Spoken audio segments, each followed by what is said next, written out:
저는 30대의 남성이고 슬아에 딸 한 명이 있습니다. 어린 딸, 아내, 그리고 할머니를 모시고 한 집에 살았어요. 넉넉지 않은 형편에 그래도 집안을 일으켜보겠다고 사업을 하나 시작했는데 그게 아주 그냥 폭삭 망해버렸고 빚을 감당하고 생활비를 벌기 위해서 저는 물류센터 배달 일을 시작했습니다. 우시가 밥 잘 챙겨 먹고 그저 운전 조심하거라. 저 조심해서 운전하니까 너무 걱정 마세요. 그래도 네가 하루에 너무 긴 시간을 오토바이를 모니까 할미는 늘 그게 걱정이야. 할머니 걱정시키는 일 안 만드니까 얼른 추운데 들어가세요. 제가 배달 일을 나갈 때마다 집 밖으로 나와 저를 배웅해 주시는 할머니였습니다. 그날은 어린 딸과 아내까지 제 출근길에 나와서 아빠, 조심해서 다녀오세요. 여보, 오늘 하루도 안전운전? 아니, 오늘 세 여자가 다 왜 자꾸 안전 타령이야? 아무 일 없이 무사히 퇴근할 테니까 오늘 저녁엔 삼겹살이나 구워 먹자고. 그런 말을 던지고 오토바이를 몰고 일하러 나온 저였습니다. 제가 배달 일을 하고 또 건당 페이를 받는 일이라서 때로는 무리해서 좀 오토바이 운전을 한다는 걸 가족들이 알고 있었죠. 일을 하다가 교통사고라도 행여 당할까 항상 노심초사하는 아내와 할머니였고요. 가족들의 그런 걱정이 기후에만 그쳤다면 얼마나 좋았을까요? 그날 배달 일을 하다가 저는 마주오던 1톤 트럭과 충돌 사고를 당하고야 말았습니다. 사고를 당한 후로 저는 완전히 의식을 잃어버렸어요. 제가 겨우 정신을 차리고 눈을 떴을 때는 어느 병원의 중환자실이었습니다. 여기가 어디야? 얼마나 잠을 자다가 일어난 것인지 저는 판단이 서질 않더군요. 뭔가 느낌적으로 내가 아주 긴 잠에 빠졌었다는 것과 갈비뼈 부근과 다리 그리고 머리 쪽에 극심한 통증이 느껴진다는 것만 확실했어요. 여보, 세영이 아빠, 정신이 좀 들어요? 내가 교통사고를 당한 것까지는 기억이 나는데 자세하게 생각이 잘...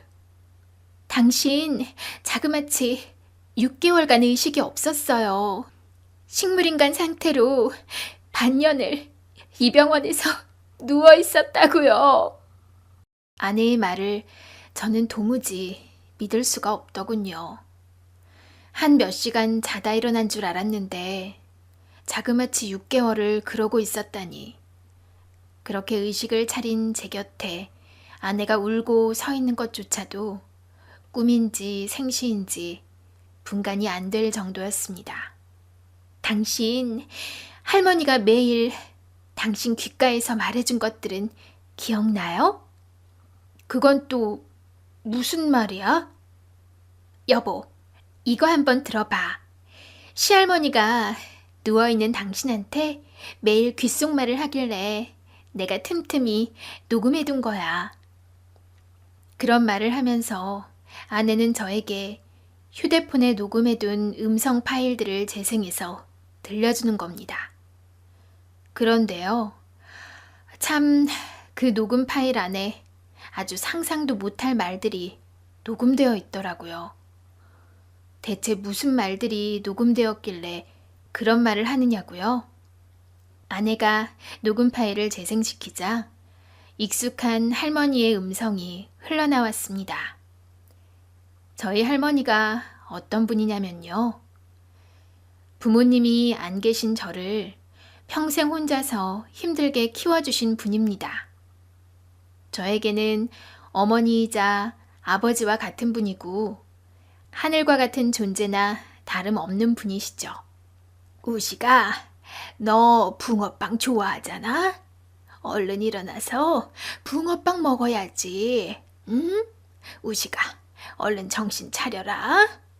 우리 우식이가 어려서부터 붕어빵이라고 하면 자다가도 벌떡 일어나는 아이였는데 얼른 일어나렴. 얼른 말짱하게 일어나서 이 할미와 붕어빵을 먹어야지, 우식아. 저는 할머니의 음성을 듣고 눈물이 왈칵 터지고 말았더랍니다. 여보, 할머니가 매일 내 귓가에서 이런 말씀을 하셨단 말이야? 그래, 난 할머니가 무슨 말씀이길래 그렇게 맨날 당신 귓가에서 속삭이시나 했었어요. 할머니가 이런 말씀을 내 귓가에서 매일 하셔서 내가 식물인간 상태일 때도 그런 꿈을 자주 꿨나 보네. 무슨 꿈을 꿨는데요? 어린 시절에 할머니 손잡고 붕어빵 트럭 옆에서 붕어빵 먹던 꿈. 그 꿈을 참 여러 번 반복해서 꾼 것 같아. 당신이랑 할머니가 옛날에 자주 사 먹던 음식이라서 할머니가 그런 얘기를 당신 귓가에서 매일 했다는 거예요? 내가 하도 붕어빵을 좋아해서 그런 것도 있고, 그리고 사실 내가 할머니와 평생 같이 살게 된 데는 붕어빵이 구실이 됐었어. 아니, 당신 그건 또 무슨 말이에요? 안 그래도 녹음 파일 끝에 할머니가 또 이상한 말씀을 하신 게 녹음되어 있어요. 붕어빵 얘기 말고 또 다른 녹음 내용이 있다는 거야? 들어봐요. 실은 붕어빵 얘기보다 이 말이 더 뭔가 싶은 게 사실이었으니까요. 아내는 좀 불안하고 의혹이 깃든 얼굴로 다른 녹음 파일을 재생시켜 주더군요. 우식아, 이 할머니가 너에게 꼭 고백할 것이 하나 있다. 사실 네 엄마는 돌아가신 게 아니란다. 그렇다고 너를 버린 것도 아니니 절대로 네 엄마를 미워해서는 안 돼. 저는 할머니의 이 녹음 파일을 듣고 자리에서 튕기듯 일어났습니다. 그 바람에 갈비뼈와 다리 통증이 엄습해오는 바람에 윽 소리를 지르며 다시 병원 침대에 주저앉고 말았어요. 조심해요, 여보. 당신 큰 수술 받고 이제 회복 단계라고요. 아니, 돌아가신 줄 알았던 엄마가 살아계시다니 이게 대체 무슨 말이냐고. 나도 할머니가 속닥거리실 때에는 무슨 말씀하시는지 모르다가 내가 자리를 비운 후에 몰래 할머니가 하시는 말씀 녹음해뒀더니 이런 말이 나와서 얼마나 놀랐는지 모른다고요. 여보, 할머니는 지금 어디 계셔? 실은 얼마 전부터 할머니 건강이 안 좋아져서 지금 당신이랑 같은 병원에 입원해 계세요. 할머니가 식물인간 상태로 의식이 없는 제 곁에서 붕어빵 얘기를 한 이유는 저도 짐작이 가는 바가 있었습니다. 사실 저는요, 할머니의 친손자가 아닙니다.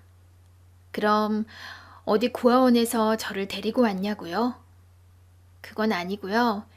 그 당시 엄마와 할머니를 여의고 고아가 되어버린 저를 옆집에 사시던 이웃 사촌이었던 할머니께서 거두어 주신 거였어요. 저는 어린 시절 말귀를 알아듣던 때부터 엄마는 일찍이 돌아가신 줄 알고 컸습니다. 할머니, 우리 엄마는 어딨어요? 우식이 엄마는 우식이 나타가 돌아가셨다고 했잖니. 아닌데요. 앞집 담배가게 아줌마가 그러는데 제가 3살 때까지 우리 엄마가 나 없고 동네 돌아다니셨다고 하던데요. 옆 언니가 아주 쓸데없는 소리를 애 앞에서 했구먼. 우식아, 그건 담배가게 아줌마가 잘못 본 거란다. 우식이 네 엄마는 너를 낳다가 돌아가신 게 맞아. 그럼 우리 엄마는 하늘나라 가신 거예요? 그렇단다, 우식아. 아이고, 불쌍한 내 새끼. 그런 말을 하며 우는 저를 꼭 끌어안아 주던 친할머니셨죠. 친할머니와 제가 사는 허름한 단독주택 바로 옆집에 살던 분이 저를 키워주신 지금의 할머니십니다. 양평댁, 건강은 요즘 어때? 병원에서 그럽디다. 나 살 날이 얼마 안 남았대요. 아휴. 아니, 그런 얘기 듣고 집에서 이렇게 마늘 까고 살림하는 거라고? 정신 나갔어? 아, 병원에 입원해서 뭐라도 더 해볼 생각은 않고? 이미 가망 없다는데 그런 거 한다고 돈 낭비, 시간 낭비해서 뭐하라고요? 양평댁, 아무리 그래도 병원에 돈 쓰고 수술이라도 받아서 내가 낫는다면 달러 빚을 내서라도 내가 나서서 하지요. 우리 우식이 생각해서라도. 참, 아이 듣는 내가 다 옥장이 무너지네. 어린 우식이가 참 걱정이구먼. 저도 그게 걱정이에요. 우식 어미 절이 되어버렸지. 아비는 애진작 세상 떠나버렸지. 그래서 그런데요. 제가 부탁이 하나 있는데 들어줄 수 있겠어요? 무슨 부탁인데 그래요? 아니, 내가 이제 얼마 안 있어 세상 뜨면 우리 우식이 곁에는 정말 아무도 없어요. 그래서 말인데요. 무슨 부탁이길래 그래요? 망설이지 말고 말해요. 내가 도와줄 수 있는 거면 얼마든지 도와드리리다. 내 장례식만 끝나면은 우리 우식이 이 고아원으로 좀 데려다 줘요. 고아원이요? 네, 아무리 사방, 팔방 주변을 수소문해 봤지만 우리 우식이를 맡길 만한 집이 없어요. 부탁할 만한 친척집에 찾아가서 애원해 봤지만 문전박대만 당해서. 우식이를 맡길 만한 집이 있기는 있었고요. 가까운 친척집은 다 돌아다녀 봤는데 소득이 없었네요. 그리 부탁할 때부터 지인애는 우식이 키워줄 형편이 안 된다. 책임질 자신 없다. 왜 그리 큰 부탁을 덥석하느냐 하는데 그런 집구석에 우식이 맡겨놔 봐야 애가 제대로 클 것 같지도 않고요.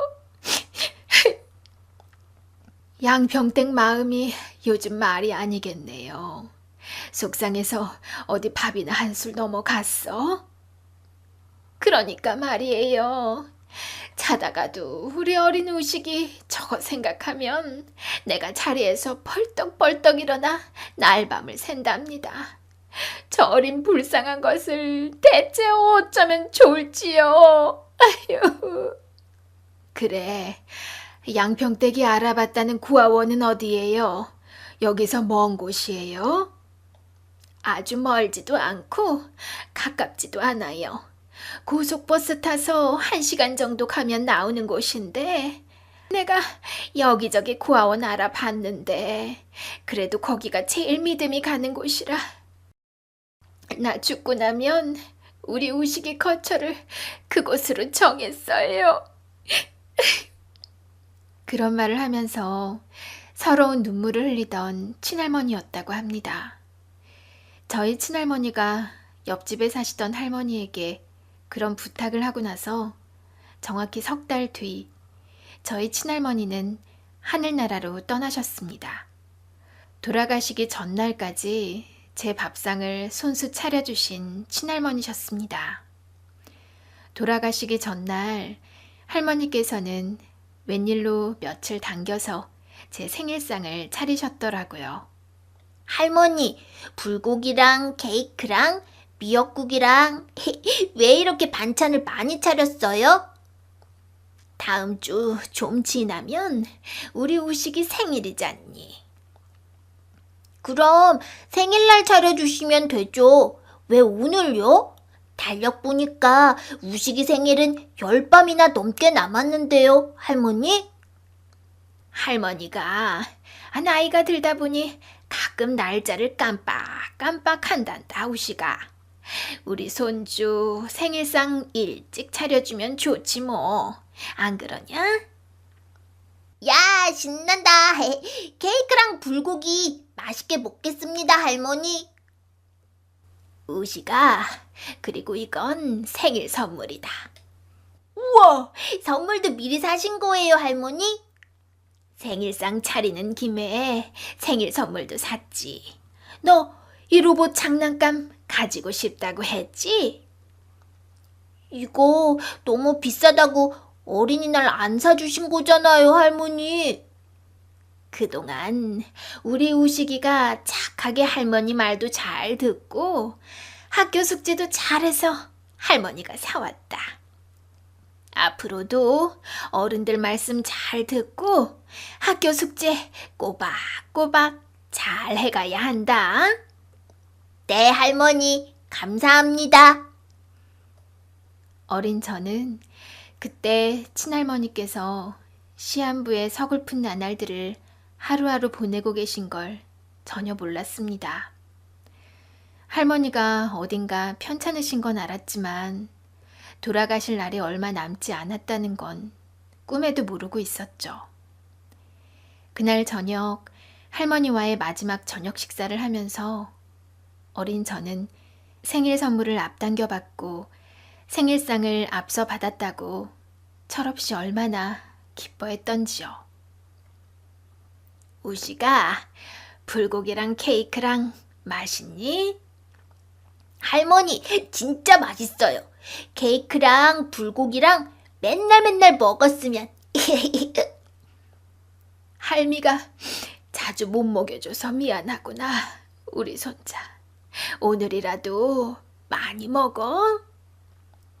그런 말을 하시면서 애잔하게 저를 보시며 제 머리칼을 쓰다듬어 주시던 친할머니셨습니다.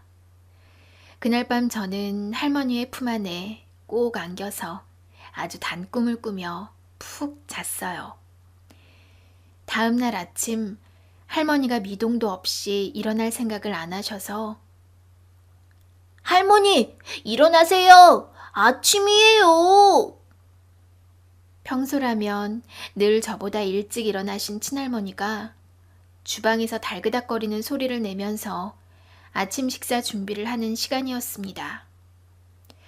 좀 피곤하신가 싶어서 전 깨우는 걸 그만두고 먼저 일어나 욕실로 가서 세수를 하고 유치원에 갈 준비를 했더랍니다. 할머니, 일어나세요. 이러다 저 유치원 지각하겠어요. 아무리 흔들어 깨워도 미동 없는 할머니였습니다. 할머니, 할머니. 전 뭔가 이상하다 싶어서 당장 옆집에 사는 할머니에게로 달려갔습니다.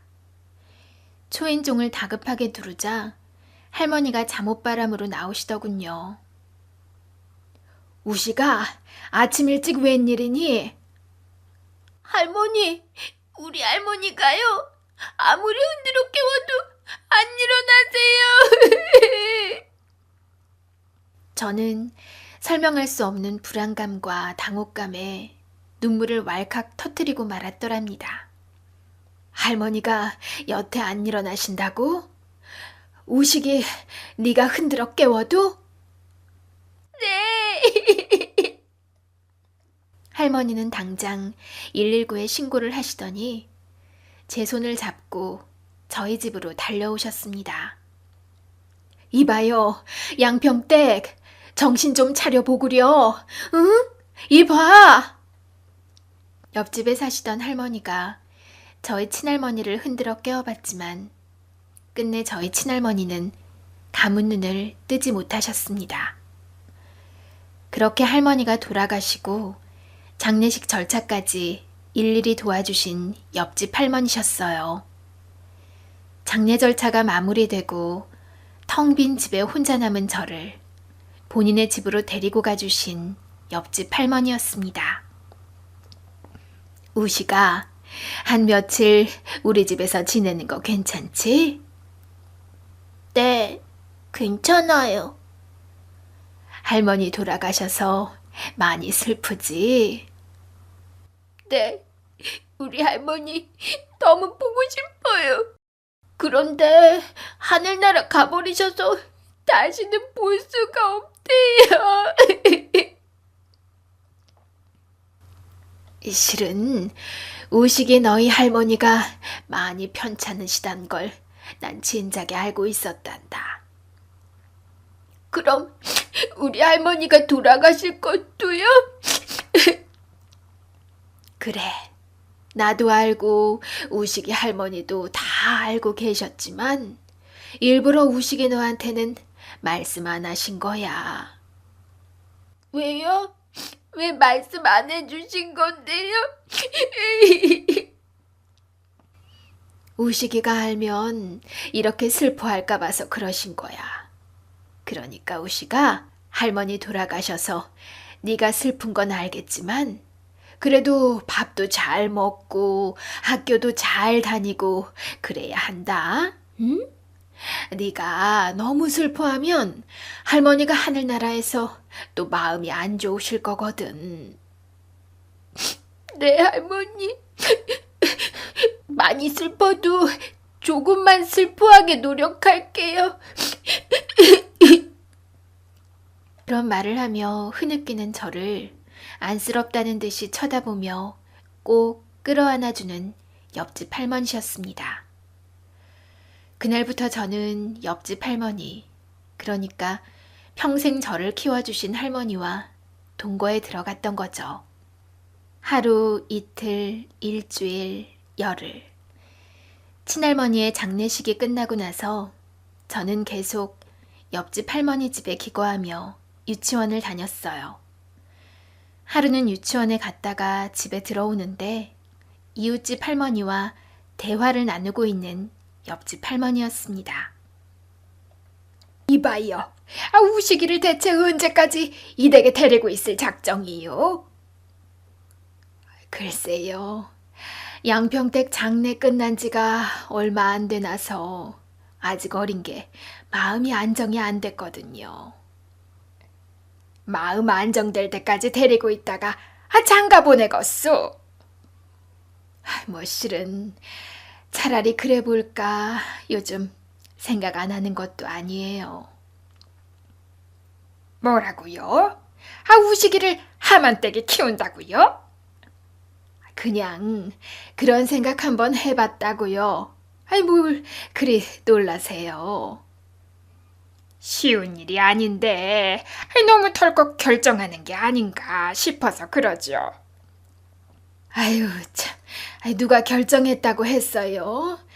그래 볼까 생각이 들었다는 거죠. 남일에 감나라 배나라 할 일은 아니지만서도 어디 남의 자식 키우는 일이 쉬운 일이겠어요. 내 배 아파 낳은 자식 키우는 일도 보통 일이 아닌데요. 그거야 저도 알죠. 그런데 어린 우식이가 너무 불쌍해서요. 우식이 할머니, 양평댁이 우식이 맡길 고아원 물색해 뒀다면서요?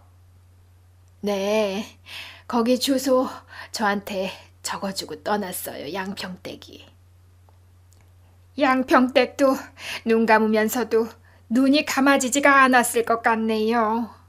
저 어린 우식이를 혼자 두고 갈 생각을 하면 에휴. 그래서 저도 고민이에요. 고아원에 데려가기로 한 날짜는 사실 진작에 지났어요. 그러다 우식이하고 정이라도 들면 어쩌려고 그래요. 나중에 우식이가 하만댁한테 매달리며 고아원 안 들어가려고 하면요. 무슨 그런 말씀을 하세요. 우식이가 어려도 알 거는 다 아는 얼마나 여우 같은 녀석인데요. 오지랖인지 몰라도 하만댁이 아예 맘먹은 거 아닌 이상엔 길게 데리고 있는 게 하만댁이나 우식이한테 좋은 일이 아닐 것 같아서 하는 말이에요. 무슨 말인지 내가 모르는 바겠소? 나도 그게 고민이라 갈팡질팡인데. 안 그래도 이번 주말에 우식이 데려다 주려고 해요. 고아원으로요? 그 양평댁이 알아봐 놨다는요? 네. 그런 말을 들은 7살의 저는 바로 할머니의 집 안으로 들어가지 못했더랍니다. 기척 소리를 내지 않게 조심해서 밖으로 나와 할 일 없이 동네 여기저기를 돌아다녔어요. 그러다 보니 어느새 해가 졌고 저녁 시간을 놓친 저는 배가 고파서 뭐 먹을 게 없나 하고 동네 골목을 어슬렁거렸습니다. 그때 붕어빵 트럭이 눈에 들어왔고 평소 붕어빵을 좋아하던 저는 붕어빵을 사 먹었죠. 한참 붕어빵 트럭 앞에서 붕어빵을 먹고 있는데 우식아, 우식이 어디 있니? 제 이름을 소리쳐 부르면서 동네를 돌아다니는 할머니의 목소리가 들려왔습니다. 난감해진 저는 어디로 도망갈까 망설이다가 달려오는 할머니의 시선에 딱 걸리고 말았어요. 숨을 몰아쉬며 제 앞에 오신 할머니는 우식아, 유치원 끝난 지가 언젠데 집에도 안 들어오고 뭐했니? 네, 그냥 집에 와서 저녁밥을 먹어야지. 왜 붕어빵을 먹고 있어? 그냥 배가 고파서요. 붕어빵이 먹고 싶었어? 그럼 밥을 먹고 나서 할머니에게 사달라고 하면 되잖니? 어차피 주말이면 할머니가 보내실 거잖아요. 뭐라고? 너 혹시 아까 앞집 할머니랑 얘기하시는 거 저 다 들었어요. 그래서 너 그 얘기 듣고 서운해서 집에도 안 들어오고 이러고 돌아다녔던 거야? 저 어차피 새밤만 자면 고아원 가는데 할머니 집에 들어가기 싫어요. 어린 저는 붕어빵을 먹다 말고 그 트럭 앞에서 서럽게 오열을 터뜨리고 말았더랍니다. 세상에, 네가 들어오는 줄도 모르고 염치 없이 할머니 둘이서 그런 대화를 나눴구나. 미안하다, 우식아.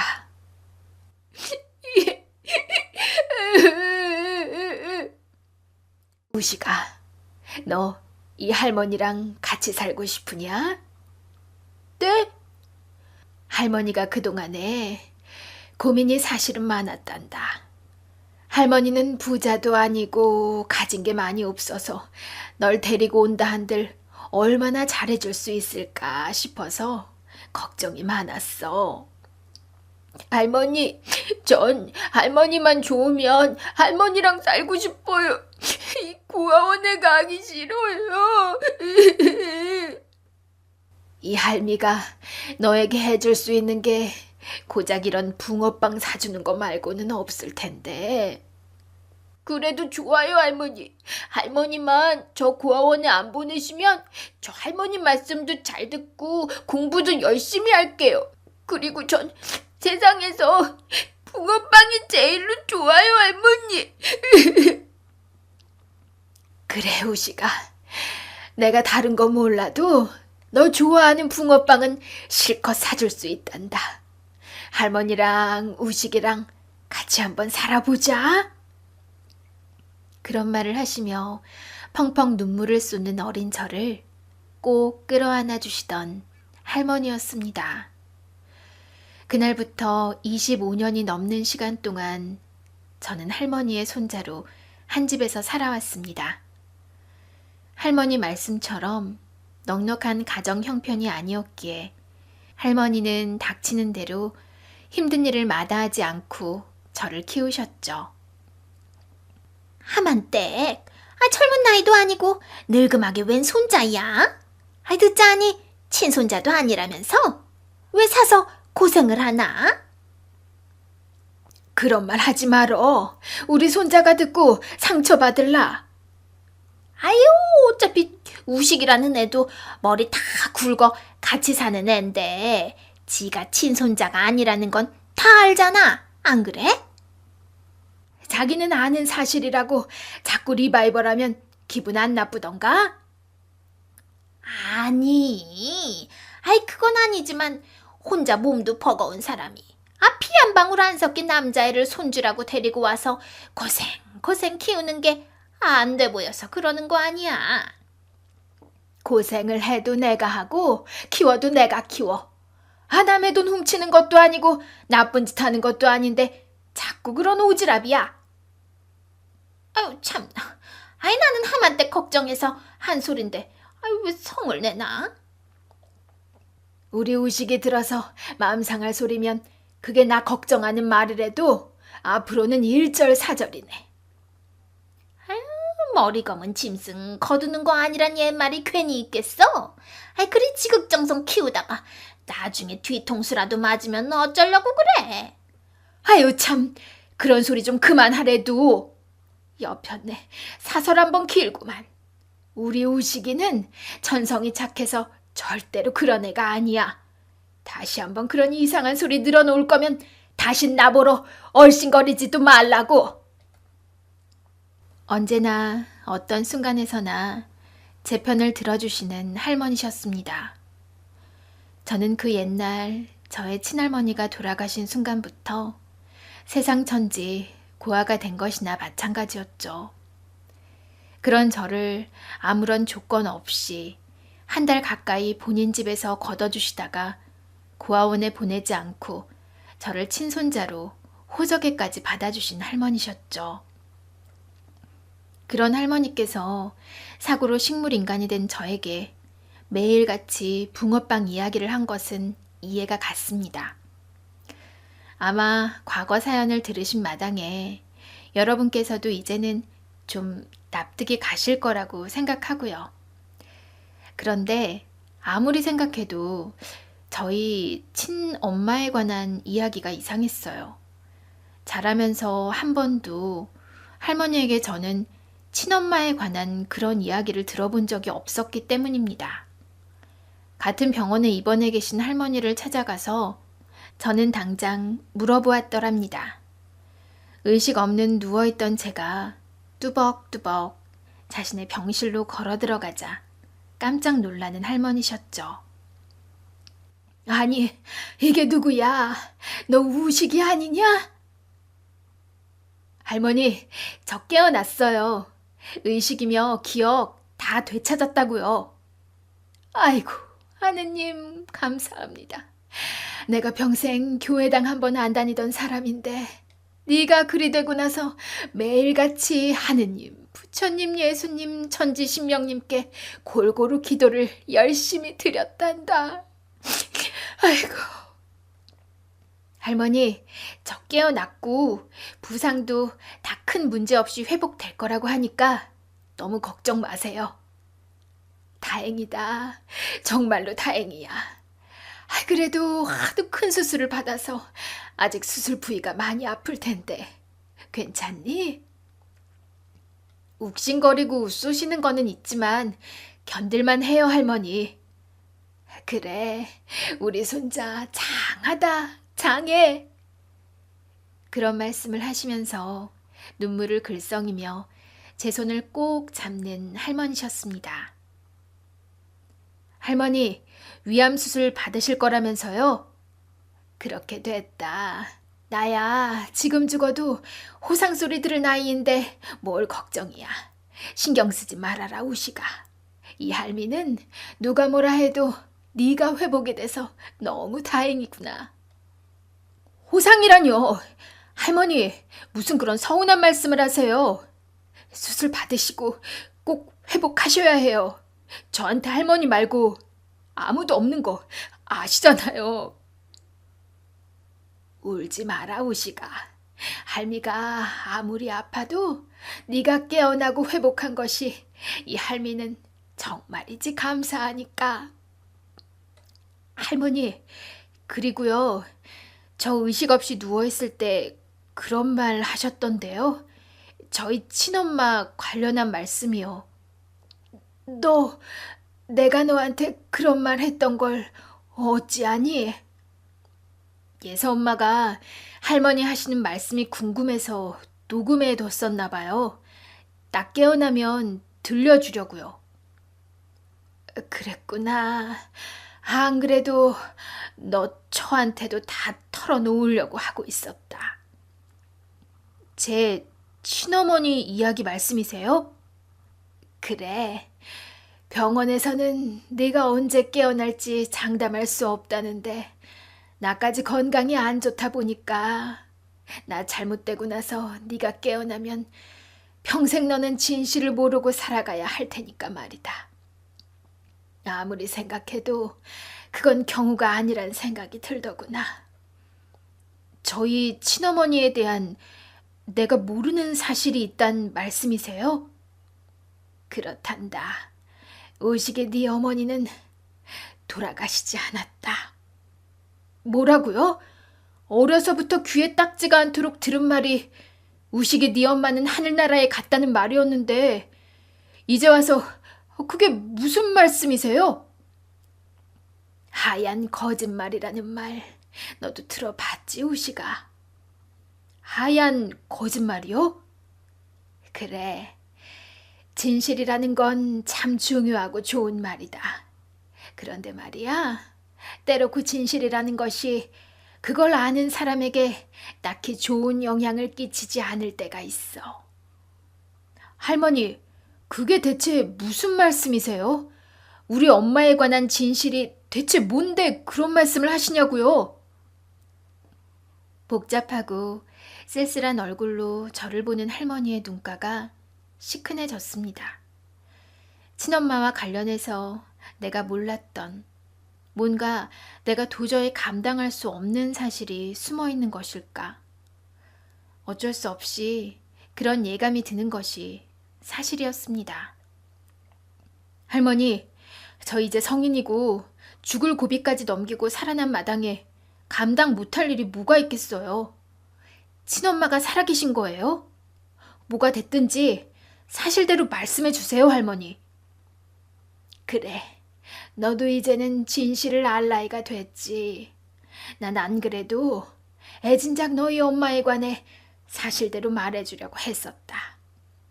그런데 왜 여태 엄마가 돌아가셨다고 거짓말한 거세요? 네 친할머니의 유언이 그랬기 때문이고 네 엄마도 간절하게 부탁했기 때문이다. 제발 우식이 너에게 자기를 죽은 사람으로 말해달라고 말이다. 아니, 대체 왜 멀쩡히 살아계시다면서 엄마는 그런 거짓말을 시킨 건데요? 저희 친할머니까지 왜 제게... 이제부터 내가 하는 말 잘 들으렴, 우식아. 나도 이제 명줄이 얼마 남았는지 모를 마당에 이제는 너에게 모든 사실을 정확하게 말해주는 게 도리이지 싶구나. 이윽고 듣게 된 저의 친어머니에 관한 사연은 참으로 기구하고 비극적인 것이었습니다. 진실이라고 해서 어떤 경우든 그 진실이 사람을 행복하게 만드는 것이 아니라는 걸 뼈저리게 느끼게 해주는 이야기들이었어요.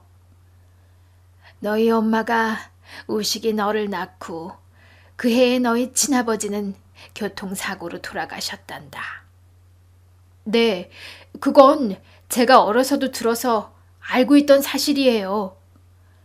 하루아침에 싱글맘이 된 네 엄마는 어린 나이지만 생활력이 강하고 억척스런 여자였어. 우식이 너에 대한 모성도 아주 남달랐고 말이다. 할머니는 그때 바로 저희 외가 옆집에 살면서 이웃사촌처럼 매일 왕래하며 가깝게 지내던 사이라서 저희 집 사정을 누구보다 소상히 알고 계셨답니다. 우식 엄마 벌써 출근해? 네, 공장에서 제가 새벽주라서 지금 나가도 빠듯해요. 저 이만 가볼게요. 아, 그래. 어여 출근해. 아침밥은 먹고 일하러 가는 거지? 그럼요. 어머니가 늘 차려주세요.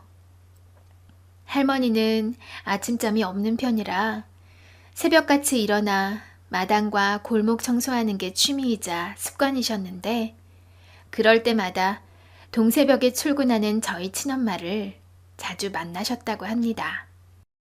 하만댁, 오늘도 골목 청소해요?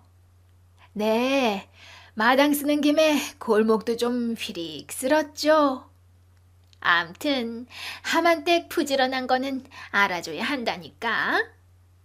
보니까 양평댁 딸내미도 보통 부지런한 게 아니던데요. 오늘도 뭐 거의 동 트자마자 새벽주라고 하면서 뛰어나가던데요. 에휴, 그러게 말이에요. 새파랗게 젊은 딸내미가 과부된 것도 서러운데 혼자 몸으로 어린 아들 키운다고 저리 아둥바둥 사는 게 마음이 아프네요. 그래도 몸 건강해서 열심히 돈 벌 수 있는 게 얼마나 복이요. 양평댁도 아직 정정해서 손주 잘 봐줄 수 있고 다행이다 해야지 어째요. 하만댁 말이 맞아요. 나도 매일 그리 생각하며 산답니다. 어휴, 우리 손주놈이 울어서 전 이만 들어가 볼게요. 저를 낳고 제가 돌이 되기도 전에 교통사고로 돌아가신 아빠를 대신해서 엄마는 저에게 젖을 떼기도 전에 공장에 나가서 일을 하셨다고 합니다. 할머니는 그때 저의 외가의 옆집에 살면서 그런 저의 외할머니와 엄마가 사는 모습을 보시곤 안쓰러우면서도 기특하다 생각을 하셨더랍니다. 그러던 어느 날이었대요. 양평댁 집안에 계시오? 김치전을 좀 부쳐왔는데 먹어봐요. 아유, 하만댁. 안 그래도 우리 우식이를 좀 부탁하려고 했는데 잘 오셨어요. 아이고, 일을 어쩌나 어째. 무슨 일이길래 얼굴까지 창백해져서 그래요? 식은땀까지 흘리면서 뭔 일이라도 생겼어요? 방금 우식애미 일하는 공장서 전화가 왔는데 공장서 아주 큰 불이 났다나 봐요. 우리 우식애미도 많이 다쳤다고 병원에서 연락이 와서요. 아이고, 별일이 없어야 할 텐데. 아이고. 아니 대체 공장에서 왜 갑자기 불이? 이렇게 나랑 신랑이 할 게 아니라 우식이 나한테 맡기고 얼른 병원에나 가봐요.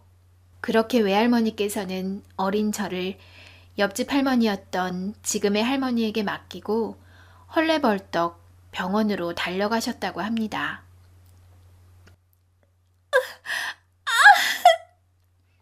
병원에 도착해보니 엄마는 엄청나게 고통스러운 치료를 받고 계셨다고 합니다. 화상을 너무 심하게 입어서 외할머니께서는 처음 딸의 모습을 못 알아볼 정도였다고 합니다. 우리 딸 혜영이 어딨어요? 박혜영 환자분 여기 치료 중이십니다. 화상이 너무 심하고 다리 골절도 심각해서 당장 응급수술 들어갈 거고요. 7시간이 넘는 수술 끝에 저희 엄마는 겨우 중환자실로 옮겨올 수 있었다고 합니다. 엄마, 나 이런 모습으로 살 바엔 차라리 죽는 게 낫겠어요. 혜영아, 무슨 말을 그렇게 하니? 개똥밭에 굴러도 이승이 낫다는데 목숨 건진 거를 감사하게 생각하자, 응? 목숨만 건져서 뭐 하는데요? 이런 몰골로 어디 이제 바깥 세상 나가지도 못할 거고 2다리도 못 쓰게 됐다는데 제가 무슨 일을 하겠어요? 화상을 하필이면 얼굴과 상반신에 중점적으로 입는 바람에 엄마의 모습은 처참했다고 합니다. 거기다 다리 부상이 심했고 신경을 연결하는 수술을 몇 차례나 받았음에도 평생 걸음을 걸을 수 없는 신세가 돼버리셨다는 겁니다. 엄마, 저의 이런 상태가 된 이상 더 이상 엄마와 우식이 곁에 같이 살지 못하겠어요. 그게 무슨 말이니, 혜영아. 네가 그리 되고 싶어서 된 것도 아니고 사고를 당해 이런 편을 당한 건데 그게 무슨 말도 안 되는 소리야. 엄마, 나도 쉽게 내린 결정 아니에요. 솔직히 나한테 우식이가 없고 엄마만 계셨더라면 이런 결정 안 내렸어요. 혜영아, 제발 그런 소리 말아라. 아이고. 엄마야, 연세가 있으시니까 저보다 일찍 돌아가시겠지만 우리 우식이는 아직 어린데 제가 그의 곁에 있어 봐야 엄마로서 돌봐주지도 못하면서 평생 우식이에게 짐만 될 게 뻔해요. 그런 모진 소리가 어디 있니? 사지육신 멀쩡한 사람만 부모라더냐? 그런 냉정한 말이 어디 있어? 엄마, 이게 현실이고 제가 처한 상황이에요.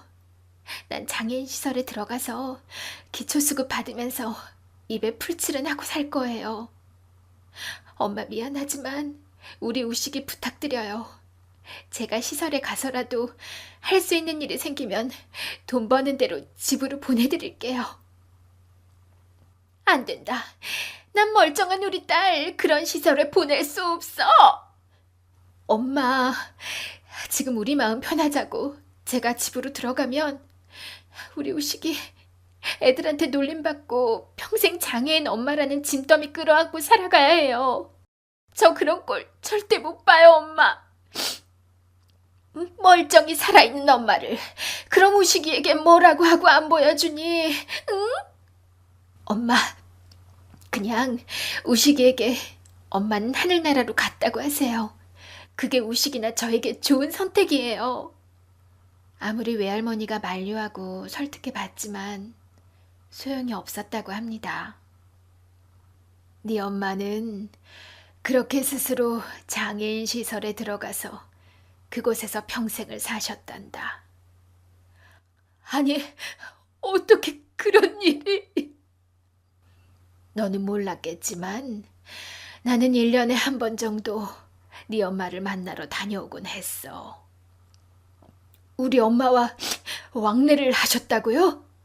그래, 네 외할머니가 돌아가시고 널 고아원에 보내지 않고 내가 우식이 널 키우기 시작하면서 난 내 엄마와 정기적으로 편지도 주고받고 전화도 너 몰래 하면서 네가 어떻게 크고 있는지 다 알려주었단다. 할머니, 그러면서 왜 여태 속이셨어요? 제가 어릴 때라면 뭐 그러려니 하겠는데 제가 커서는 사실을 좀 솔직하게 말씀해 주시지 그랬어요. 네 엄마가 보통 고집이 아니신 분이다. 자신의 존재 자체가 너에게 짐이란 생각이 너무 확고해서 본인 존재를 너에게 밝히면 아예 아무도 찾을 수 없는 곳으로 사라져버리겠다고 엄포를 놓는 바람에. 그럼 왜 지금 와서 말씀해 주신 건데요, 할머니? 내 친엄마 말이다, 혜영이. 그 애가 살 날이 얼마 남지 않았다는구나.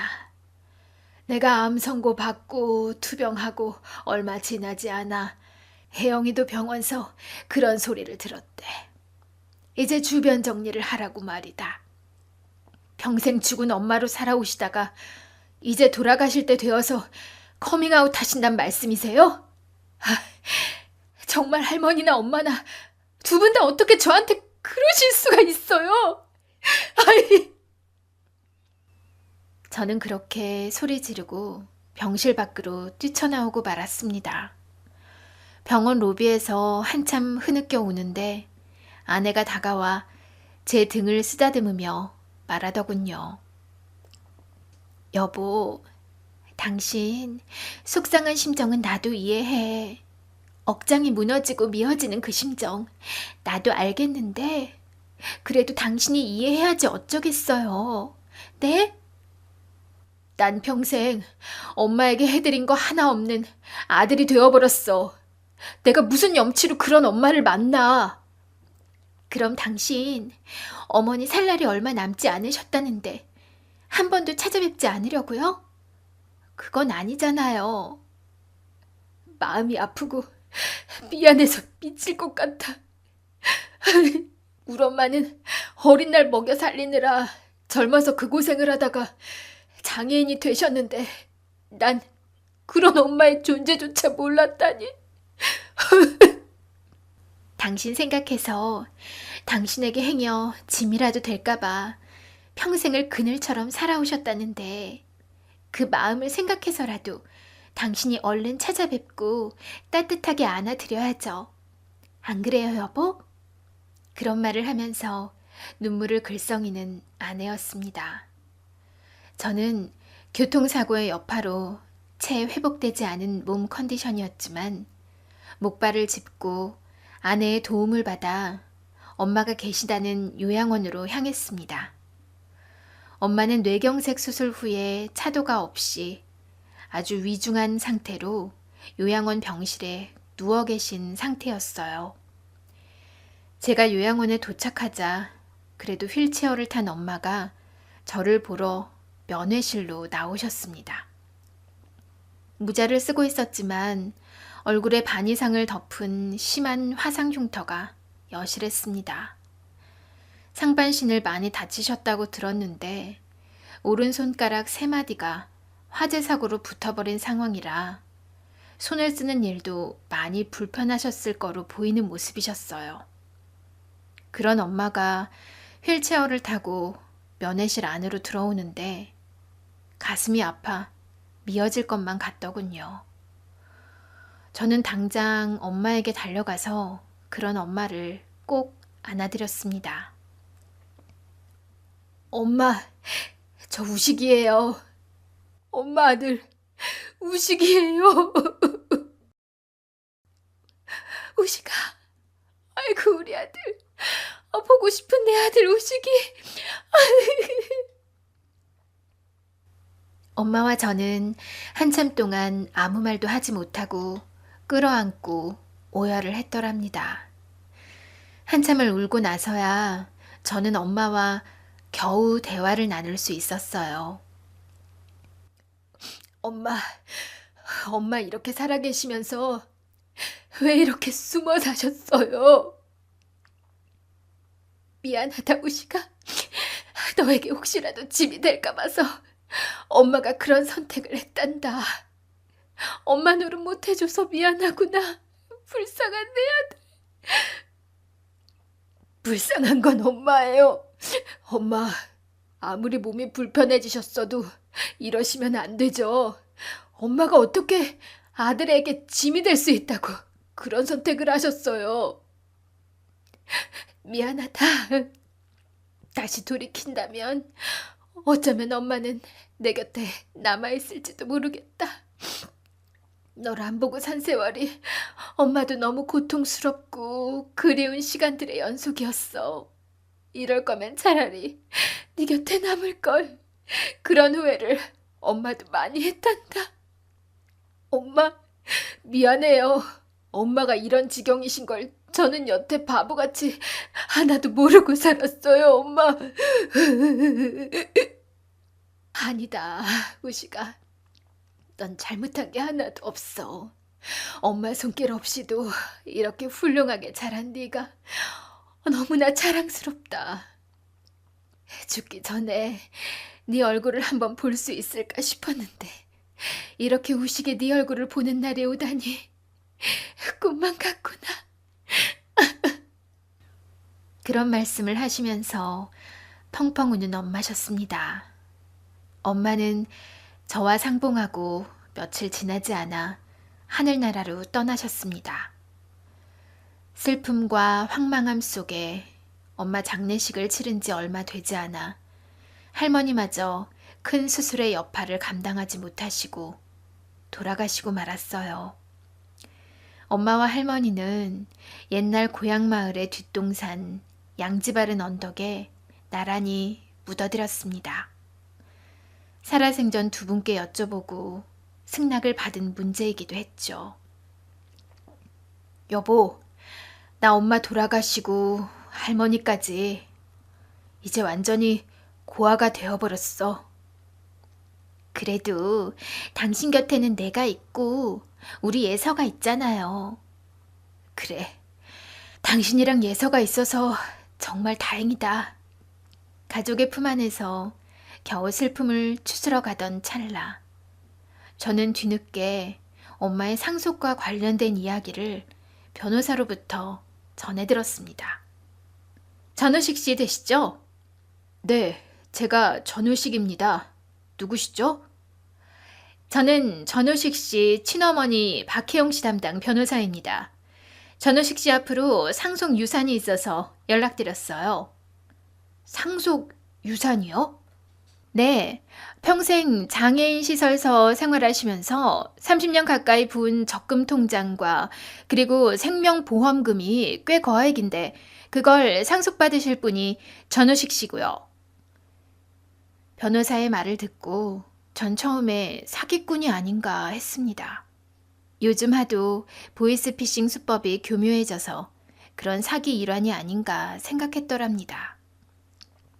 글쎄요, 저희 어머니가 최근 돌아가신 건 사실입니다만 저희 어머니는 평생 장애인 시설서 생활하셔서 그런 유산을 남기실 만한 경제 활동을 못 하셨을 텐데요.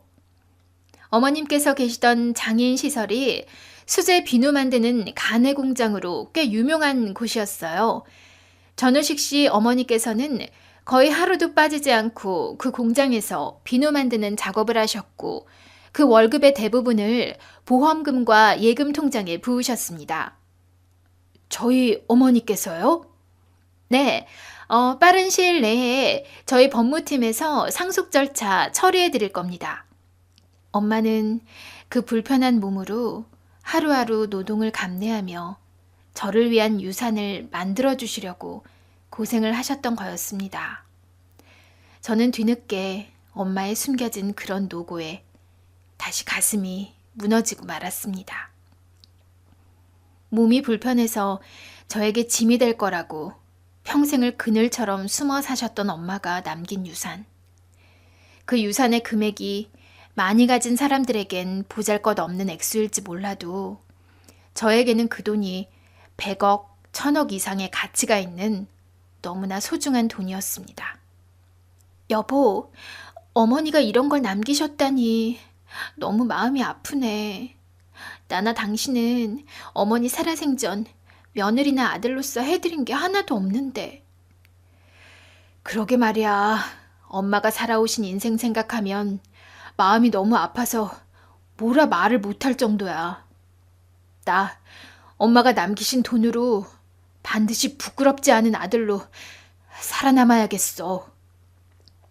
엄마와 할머니의 장례 절차가 끝나고 전 일단 부지런히 재활치료에 매달렸습니다. 건강을 회복하고 나서는 청소업체 용역 아르바이트를 하면서 열심히 일당을 벌었습니다. 그리고 청소 용역 일에 노하우가 쌓였을 즈음 엄마가 남기신 그 유산을 바탕으로 제 이름으로 된 청소업체를 오픈해서 꾸려가게 되었습니다. 하루하루 엄마의 희생과 대가 없이 저에게 평생 헌신해 주신 할머니를 생각하며 몸이 부서져라 열심히 일했습니다. 그 결과 사업을 시작하고 1년 반 만에 저는 업계에서 소위 말하는 대박을 친 업체가 되었습니다. 제 이름을 딴 청소업체 분점이 7호점을 넘어서게 됐고 돈도 아주 많이 벌게 되었죠. 사업을 시작해서 경제적인 여유가 생기자 제일 먼저 한 일은 저희 엄마가 평생 기거하신 장애인 시설에 후원금을 전달한 일이었습니다. 후원금 이름은 돌아가신 할머니 이름을 땄어요. 후원금을 내시면서 왜 본인 명의로 안 하시고 할머님 이름을 넣으시는 겁니까? 우리 할머니가 아니었더라면 저는 지금 이 세상에 없을 사람이나 마찬가지거든요. 아, 그러시군요. 할머니라는 분께서 아주 사장님을 사랑스러워 하시겠습니다. 비록 하늘나라에 계시지만 그랬으면 저도 참 좋겠습니다. 관계자와의 악수를 하고 돌아 나오는 길, 저는 장애인 시설의 이곳저곳을 둘러보았습니다. 화상으로 얼굴이 망가지고 다리 불구가 된 우리 엄마가 평생을 사신 곳, 거리상으로 제가 사는 집과 아주 멀리 떨어진 곳도 아니었어요. 어찌 보면 이렇게 지척에 우리 엄마가 살고 계셨는데 나는 왜 하나도 그런 걸 모르고 살았을까? 아들에게 짐이 되지 않으려고 평생을 장애인 시설에서 홀로 외로운 삶을 감당하셨던 엄마는 매일 어떤 심정으로 하루하루를 버티신 걸까? 시설 로비에 열린 현관문으로 지는 석양의 붉은 빛이 스며들어오고 있었습니다. 이곳에서 엄마는 30여 년의 세월을 매일 혼자 견디셨겠구나. 이 지는 노을빛을 매일 혼자 보면서 엄마는 무슨 생각을 하셨을까? 문득 엄마의 그 외롭고 한스런 삶이 절절하게 피부에 와닿아 저는 눈물을 왈칵 다시 쏟고 말았습니다. 그날 기부금을 전달하고 저는 아내와 딸아이의 손을 잡고 고향 동네의 양지 바른 언덕, 할머니와 엄마가 쉬고 계신 산소를 찾았습니다. 할머니가 생전 좋아하던 안개꽃과 엄마를 위한 장미꽃 한 다발을 품에 안고서요. 어머님께서 장미꽃 좋아하셨대? 아니, 엄마가 무슨 꽃을 좋아하는지 미처 물어볼 경황도 없었어. 그런데 왜 장미꽃을 골랐어? 그냥 엄마가 좋아하실 것 같아서. 장미꽃, 여자들이 기념일이나 생일날 제일 받고 싶어하는 꽃이잖아. 평생 여자로서 대접받는 그런 사랑을 받아보지 못한 불쌍한 우리 엄마. 그런 엄마에게 늦게나마 아들이 바치는 연서와도 같은 장미꽃이었달까요? 엄마 생일날과 옛날 엄마 아빠 두 분 결혼기념일에는 제가 매일 엄마 산소를 찾아올게요. 예쁜 장미꽃 한 다발 한아름을 품에 안고서요. 엄마의 평생에 걸친 희생과 할머니의 헌신적인 사랑 덕분에 저는 이렇게 착한 아내와 귀여운 딸을 데리고 행복한 가정을 꾸려 잘 살고 있습니다. 엄마의 평생에 걸친 노동으로 제게 물려주신 값진 유산을 바탕으로 멋지게 사업에도 제기했어요. 엄마, 할머니, 두 분의 사랑과 희생이 의미 없지 않도록 저 앞으로 남은 인생도 멋지게 잘 살아나가겠습니다. 부끄럽지 않은 자랑스러운 아들, 손주로 두 분의 곁에 찾아가는 날까지 저 잘 지켜봐 주세요. 그립고 감사하고 사랑합니다. 두 분 그곳에서 이제 아무 걱정 말고 편히 쉬시길요. 긴 얘기 들어주셔서 정말 감사합니다.